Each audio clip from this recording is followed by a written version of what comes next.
Hello and welcome to a video lecture series on chapter 41. We're going to start in this video by discussing disorders of bones.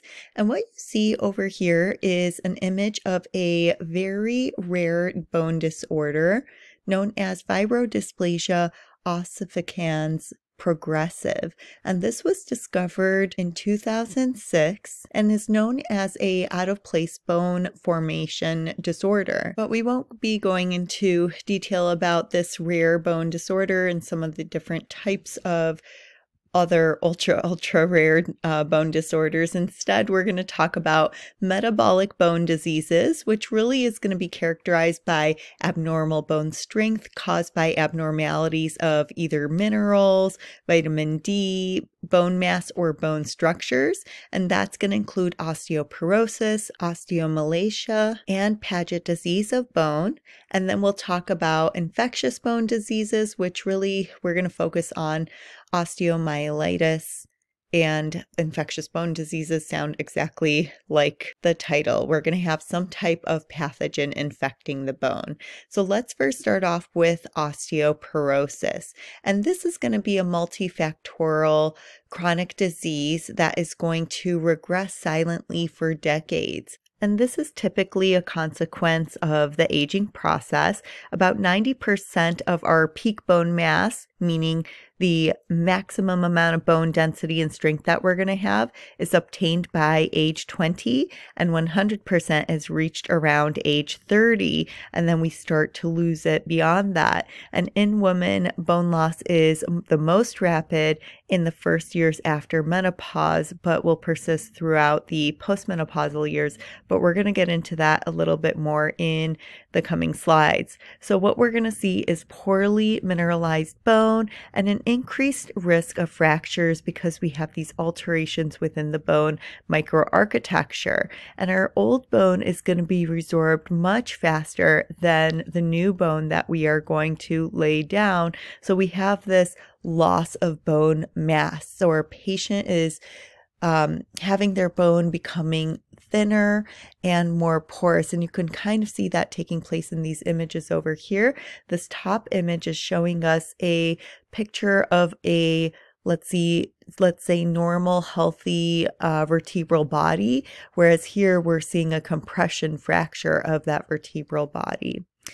So we see that this bone is no longer strong enough to support itself, and eventually the bones can fracture spontaneously. And the most common sites we see this taking place is within the spine, the femoral neck, and wrist. And down here we can see an electron microscope image comparing our normal bone versus our osteoporotic bone.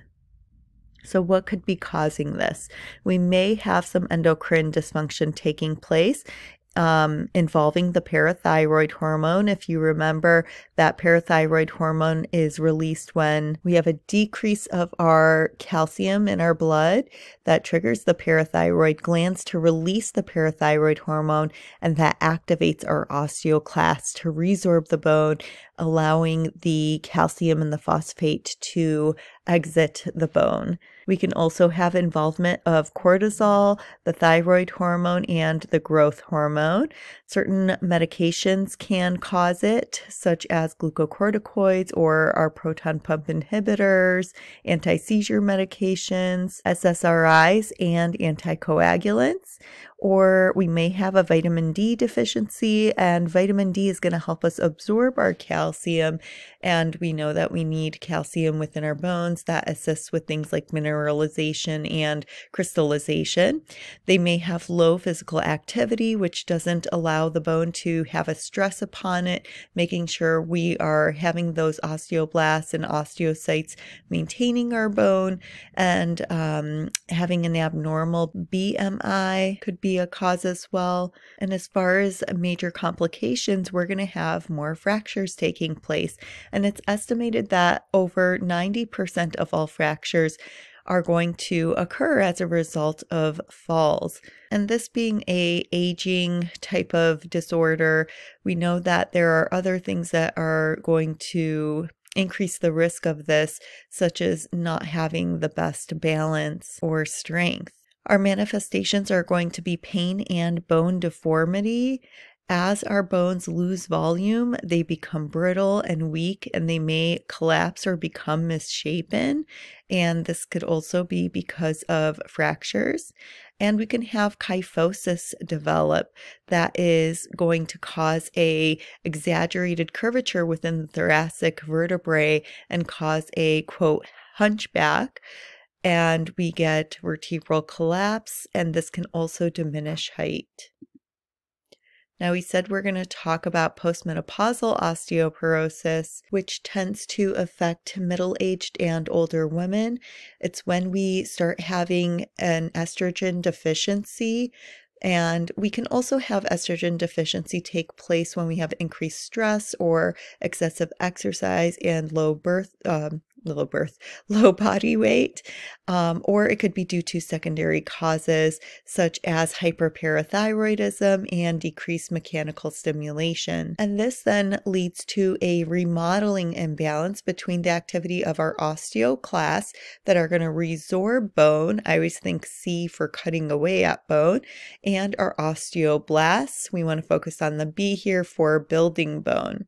And so usually when we have estrogen within our body, it's going to help with things like osteoclast apoptosis, meaning programmed cell death, so that a decrease in estrogen levels will then be associated with those bone removing osteoclasts surviving and continuing to resorb the bone. And we could see this depicted over here in someone that has estrogen versus someone that has estrogen deficiency, where we have more osteoclasts available to resorb that bone. The other thing we're going to see more of is what we call RANKL, RANKL, and that stands for receptor activator nuclear factor kappa B ligand. And you could see the difference here with somebody with estrogen. We have normal amounts of RANKL, and here we see increased amounts. And this is going to activate intracellular signaling pathways to promote osteoclast differentiation and activation, as well as cytoskeletal reorganization and survival, which then is going to increase our bone resorption and bone loss. You can also see that taking place over here as it is going through that pathway in order to stimulate our osteoclasts. We can also have osteoporosis by way of secondary osteoporosis, and this could be caused by other conditions. So hormonal imbalances such as a endocrine disease, diabetes, hyperparathyroidism, or hyperthyroidism. It could also be caused by medications such as taking heparin, corticosteroids, phenytoin that could be used for controlling seizures, barbiturates, and lithium. And also some other substance may have effects such as tobacco or ethanol, and diseases such as rheumatoid arthritis, HIV, malignancies, malabsorption syndrome, and liver or kidney disease. Now, another condition is known as regional osteoporosis, and this means that it's confined to a segment of the appendicular skeleton. So it could be associated with disuse or mobilization of a limb. There really isn't a known cause, but we can see this taking place in the images up over here, where we gave a radioisotope bone scan to show where it would be taken up within the talar dome and the head and our midfoot. And we can see within both of these images, taken in different views, of course, that the left talar bone did not take up that radioisotope, whereas the right did. So this can often happen in fractures because for 8 weeks we have that area immobilized, and we can have significant osteoporosis be present. An example also would be how astronauts, because they are not in the presence of gravity, will feel weightlessness to them because they don't have that pressure being put on their bones.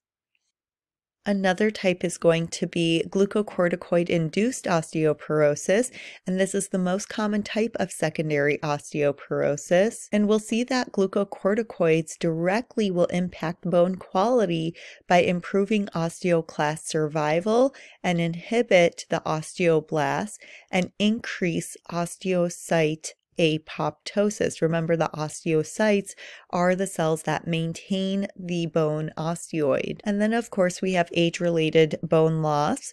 The cause is unclear, but it can be related to a decrease in serum growth hormone and our insulin-like growth factor 1 levels, and increases in binding of rankle and decreasing OPG production. And by OPG, I'm referring to osteoprotegerin, and this is going to inhibit bone resorption and bind with strong affinity to rankle and prevent rankle from binding to its receptor, causing the osteoclast to function in bone resorption. And we also see that a reduction in physical activity is a factor, and there's differences between men and women. Men have 30% greater bone mass than women, and their bone loss tends to be more gradual because of the gradual loss in testosterone. So we see that men tend to have a later involvement in or with osteoporosis. Now let's talk about one of the methods in diagnosing osteoporosis or looking at bone density, and that is going to be a DEXA scan. So what DEXA stands for is D for dual. Usually we put an E in there, or I should say sometimes we put an E in there, and that's for energy. X is for X-ray, and A is for absorptiometry. And this is our gold standard for detecting and monitoring osteoporosis. We're going to use low levels of X-rays to measure bone density. So it starts off with the client laying down on a table, and this takes about 30 minutes to run the test. But one thing we need to do as nurses is to check with the client before we do this test to see if they've had any GI testing with barium. If so, that is not going to allow the client to do the test. We want to make sure that it is accurate and we're going to get the proper results. Second, you want to ask them if they have been taking calcium supplements. We have to avoid those supplements for 24 hours before the test. And lastly, make sure that there is no metal on their clothing, like any zippers or certain metal buttons or anything like that. So let's say all of that is fine and we have the test done. Then we are going to get what's called a trabecular bone score, TBS. This is evaluating the pixel variations in the gray level areas of the lumbar spine from the DEXA scan. We can look at the femur as well as the vertebrae, and we have enhanced predictions of fracture risk. So we have this scale, and I don't think we can really see any of those numbers too well on here, but let me just generalize here real quick. So where we see the green, and you could see this down over here too, is that we have normal bone density, and this is going to tend to run from +4, +3, +2, +1, 0, and -1. All of those levels mean that we have normal bone density. And when we move into the yellow areas, that means that it's almost like a warning. We have low bone density or osteopenia, and that is going to be in the areas of -1 to -2.5. And then in the red means that we have osteoporosis going on, and that is going to be anything that is -2.5 or lower, more negative numbers. And these numbers are related to the percentage of bone loss. So let's say we have a +2. That means we have 20% more than normal bone density, whereas something like a -1, that would put us still in the normal zone, means that we have 10% bone loss below the normal density. And so you could see how this varies as far as the density. And we have a healthy person here that mostly is in this yellow zone, whereas as osteoporosis comes about, we move more into the lower TBS levels. All right, next let's talk about osteomalacia. This is pretty rare within the US, especially since we have synthetic vitamin D within our dairy products, orange juice, and bread, which is what kind of this disease is all about. So it's when we have inadequate or delayed mineralization of our osteoid, and this is because our remodeling cycle proceeds through osteoid formation, but that calcification is not taking place. So it results in soft bones, and this can lead to pain, bone fractures, vertebral collapse, and bone malformation. We may even have diffuse muscular and skeletal pain and tenderness, and we can have some facial deformities and bowed legs or knocked knees, and fragility fractures could take place as well. Here we could see some of the clinical signs of calcium deficiency in rickets. That's what we call it when we have the softening of bone in childhood. And so here we could see genu varum, which is where we have the knees staying apart even when they're standing with their feet and ankles together. This is also known as bow-legged. Here we can see a windswept deformity. And lastly, in this photo here, we could see genu valgum, which is when we have those knees tilt inward while the ankles remain spaced apart. We can also see wrist enlargement taking place and rib beating. And this is taking place because we have a vitamin D deficiency. This could be due to maybe intestinal malabsorption or renal tubular diseases if the person is trying to get vitamin D, but it's just not being properly utilized. So without vitamin D, calcium can't properly be absorbed, which then disrupts mineralization and crystallization of calcium and phosphate. In addition, when calcium isn't absorbed, we're going to have that low plasma calcium concentration, and now we're going to secrete our parathyroid hormone, which then is going to stimulate resorption of bone through the osteoclast, further weakening the bone. For treatment, it's going to vary by etiology, but usually you want to give vitamin D supplements and calcium and phosphate if needed. Lastly, with our metabolic disorders, let's talk about Paget's disease of the bone. This is also known as osteitis deformans, and this is the second most common bone disease after osteoporosis. We know that we have chronic accelerated remodeling of the spongy bone and deposition of disorganized bone. We're going to see increased metabolic activity within localized abnormal and excessive bone remodeling. So the tuberculae is diminished and our bone marrow is then replaced by vascular fibrosis tissue. The new bone is going to be formed at an accelerated rate, but the collagen fibers are disorganized. And so glycoprotein levels will be decreased too, and our bones become thickened and enlarged, but we still have bone fragility and an increased risk of bone tumors. And so we're first going to see this in abnormal remodeling in the skull. You can see this thickened area over here, and as that thickens, we can compress on the brain. That could cause mentation and dementia. We can also have impingement of the cranial nerves that can cause issues, with the functions that each of them have, and we can cause displacement of teeth within the maxilla and the mandible. Within the femur, we can produce a exaggerated lateral curvature, and in the tibia, which you see pictured here, over time, we can have an exaggerated anterior curvature, and we can find other curvatures within the vertebrae or the spine. We could get cord compression depending on the level of involvement. So the bones that you may have gathered are most affected are the vertebrae, skull, sacrum, sternum, pelvis, and the femur. And despite these changes to the bone, it's often symptomless until it progresses. We see that there are genetic and environmental factors at play here that can include things like viruses, specifically the paramyxovirus family. That's going to include mumps, parainfluenza, and the measles viruses.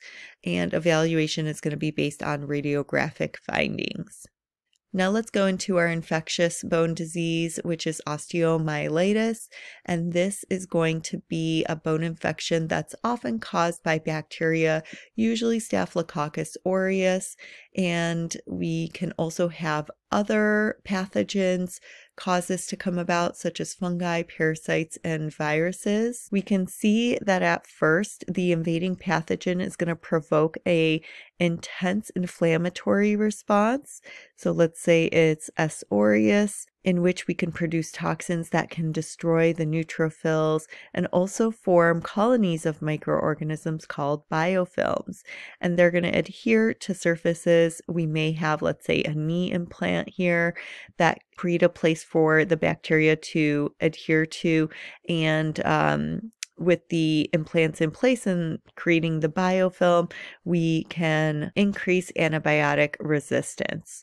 So that inflammatory process can cause exudate to develop, and that can then extend into the metaphysis and the marrow cavity, and through small metaphyseal openings into the cortex. And what we see is in children, this infection is going to start to reach the outer surface of the cortex, and that forms an abscess that is then going to lift the periosteum, which then disrupts the blood vessels here and deprives the underlying bone of its blood supply, causing things like necrosis and death of the area. And it produces something known as a sequestrum. So this is known as an area of dead bone or devitalized bone, and that lifting of the periosteum also stimulated the osteoblastic response. So we start to lay down new bone surrounding this infected area, and that is known as a involucrum. Now, in an adult, the periosteum is pretty firm so that it is going to resist displacement. So instead, we just predispose the bone to pathologic fracture. Now, let's talk about the different types of osteomyelitis. And actually, before we do that, I do want to talk about what this image is over here. This is a case in which a patient that has diabetes is suffering from diabetic neuropathy. And this patient developed pressure points in which we started to break down the skin here. And the skin breakage creates an ulcer that then is serving as an entry point to bacteria.